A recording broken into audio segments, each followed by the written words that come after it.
Assalamu alaikum. Ismi Bentley Brown, a film director, mostly in the space of experimental non-fiction these days. And I live in Sharjah in UAE. كويس. اوكي، اول حاجه انا عندي خلفيه غريبه شويه، يعني مولود في امريكا، كبرت شويه في امريكا، بعدين نقلت تشاد في افريقيا، حيث تعلمت اللغه العربيه. وبرضه هناك عندي اصدقائي كانوا من زمان مهتمين بالمسرح، فعندي مثلا صديقي ابكر شين مسار، كان ممثل في مدينتنا، يعني يسوي مسرحيات المدينه، وقال يوم من الايام قال ماذا لو اخذنا فكرة مسرحية ونقلناها للسينما. فدي كانت أول تجربة لنا، سوينا فيلم قصير وبعده فيلم أطول وبعده فيلم يعني رسميا طويل. سؤال جيد جدا. أنا ما أقدر أفصل يعني أو أشيل خلفيتي المتنوعة دي يعني من الأفلام اللي أنا بشتغل عليها. أول حاجة الموضوع الهوية بالنسبة لي موضوع مهم جدا، ممكن من أهم المواضيع اللي ممكن نشتغل عليها في الأفلام. خلال الهوية أنا لاحظت أنه في ناس كتار اليوم عندهم قصة زي قصتي، أنه مثلا كبروا في دولة لكن والديهم جايين من دولة أخرى أو من ثقافة أخرى مثلا، أو هم في الطفولة أو بالشباب نقلوا يعني من دولة لدولة أخرى. فهذه القصة أحسها يعني مشتركة بين ناس لكن في دول أخرى، يعني في أماكن تانية غير الأماكن اللي أنا تربيت فيها. فأنا اللي يهمني شنو نتيجة هذه التجربة. هل الواحد يعني ممكن أنه ينتمي لأكثر من دولة أو أكثر من ثقافة؟ هل الانتماء ده شيء لازم؟ يعني لازم أنت في النهاية مثلا تنتمي 100% لدولة معينة أو 100% لدولة أخرى أو 100% للدولتين؟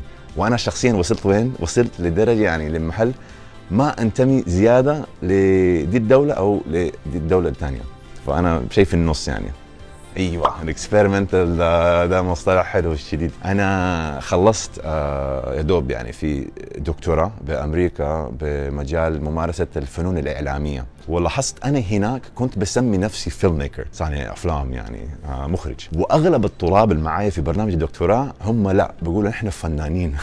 فانا بديت بسال شنو الفرق ما بين فيلم ميكر وفنان، وليش كثير من الفيلم ميكرز يعني صناع الافلام ما بيسموا نفسهم فنانين، يعني اما الاعمال الفنيه تعتبر حاجه لحالها والافلام حاجه لحالها. فانا خلال الاكسبيرمنتال نون فيكشن او الاكسبيرمنتال دوكيومنتري، يعني الافلام الوثائقيه التجريبيه، بيحاول يعني قد ما اقدر يعني بتعلم من مخرجين اخرين في هذا المجال، يعني بيعالج المواضيع اللي هي مهمه لي بعدسه شويه تجريبيه، شويه فيها شعر، يعني شويه بويتيك اكثر من اني يعني اركز على مثلا قصه دراميه ترفه.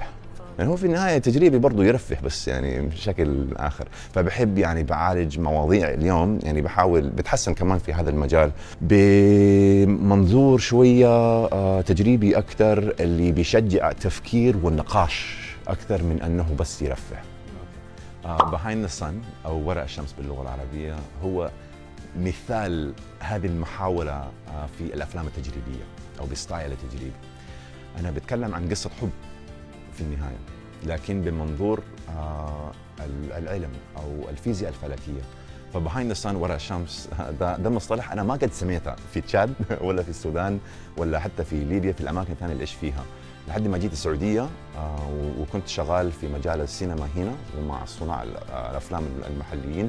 في الأيام قبل السينما كان الكثير بيقولوا إذا سويت يعني فيلم عن موضوع ما مقبول خلينا نقول، أو موضوع إشكالي شوية، هيودوك أنت وفيلمك وراء الشمس. فأنا قلت المصطلح ده جاي من وين أصلاً؟ وراء الشمس ده معناته شنو؟ فكل ما فكرت في الموضوع يعني كنت بتخيل يعني إنسان حرفياً وراء الشمس، يعني احنا الانسان ده ما بنشوفه لكن هو موجود يعني. فالفيلم يستكشف معاني هذا المصطلح وعبارات فيزيائيه، عشان انا شخصيا احاول افهم علاقتي الحبيه هذه مع انسان ومع مدينه جده بشكل احسن. ممكن، ده سؤال جيد. انا بحس يعني، وكلمنا في موضوع الافلام التجريبيه كمان، انا بحس اذا الفيلم ما يجرب شيء جديد كانه احسن ما سويته ما جربته. فمن الناحيه الاجتماعيه نفس الشيء، بحس لو احنا عندنا الفرصه الرهيبة دي انه نسوي افلام او نحاول نسوي افلام. فكل ما نسوي فيلم كويس يعني بيكون شيء جيد جدا للمجتمع، انه نحاول يعني نقدم اقل حاجه فن السينمائي مثلا، او نقدم الحوار ومحور حول شيء مهم لنا. فاكيد اكيد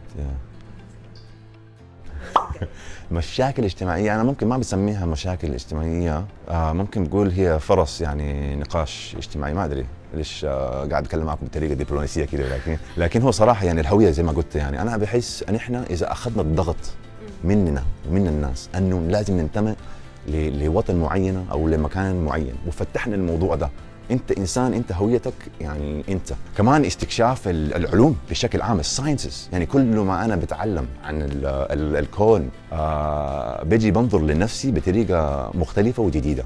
فدي برضو مش يعني مشكله اجتماعيه، لكن ممكن فرصه للناس انه ننظر لنفسنا بطريقه جديده. الكونتنت كريشن ده انا عموما بديت فيه، وما كان عندي انستغرام ولا اي حاجه، لكن 2012 تقريبا كنت بسوي بيتش لفيلم على كيك ستارتر عشان نجيب تمويل للفيلم ده. فيلم اسمه فيصل جوز ويست، يتكلم عن قصه اهل او اسره سودانيه ينقلوا من السودان لامريكا بالحلم الامريكي ده. يوصلوا امريكا بيلقوا انه الحياه هناك صعبه شويه ومش زي كانوا متوقعين، يعني زي الحلم ده. ففي البيتش ده كلمت السوداني تشادي، يعني حاجه خلطه من الاثنين. فصار الفيديو فايرل على يوتيوب، وناس ماخذين الفيديو وبدال ما يكتبوا مثلا بيتش لفيلم فلاني كاتبين امريكي ابيض يتكلم سوداني بطلاقه يعني. فاصبح فايرل. انا بعد اللحظه دي عملت حساب انستغرام وبعدها تيك توك، وتهمني اللهجات العربيه المختلفه، وكمان احترام هذه اللهجات المتنوعه بلا حدود.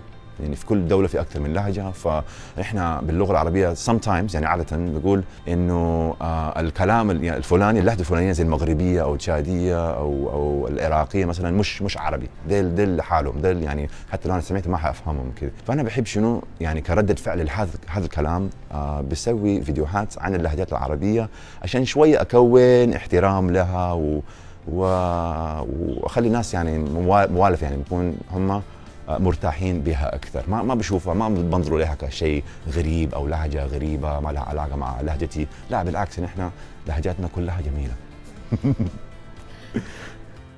الكونتنت كريشن في النهايه جاي من حته زعل، شويه زعل، يعني هي زي ما قلت لك يعني رده فعل لكلام ناس عموما.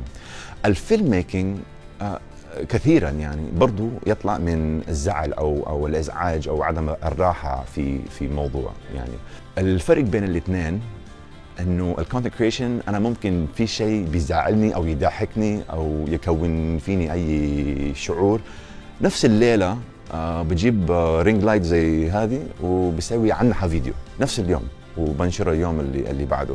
فبدال ما مثلا ارد على وسائل الاعلام الاجتماعيه بكلام مباشر انه اليوم قال لي فلان انت ابيض وما مفروض تتكلم عربي، او انت ناس التشادين ما بيتكلموا عربي، كلام زي ده، اقدر اسوي فيديو عن الموضوع بدل ما اقول الكلام مباشره. فده شيء يريح. يعني الافلام نفس الشيء، ففي ارتباط في النهايه، بس الاختلاف انه الافلام تحتاج صبر عشان تكون الفكره خلال سنه سنتين وتجيب التمويل وتجيب فريق الانتاج وزي كذا. الفرق الارتباط ان هي الاثنين يعني رده فعل للمجتمع وللناس، لكن الفرق انه الافلام هي مع انها تكون ان شاء الله يعني اجمل وممكن اقوى من الفيديوهات القصيره، تاخذ وقت شويه وتحتاج صبر شويه.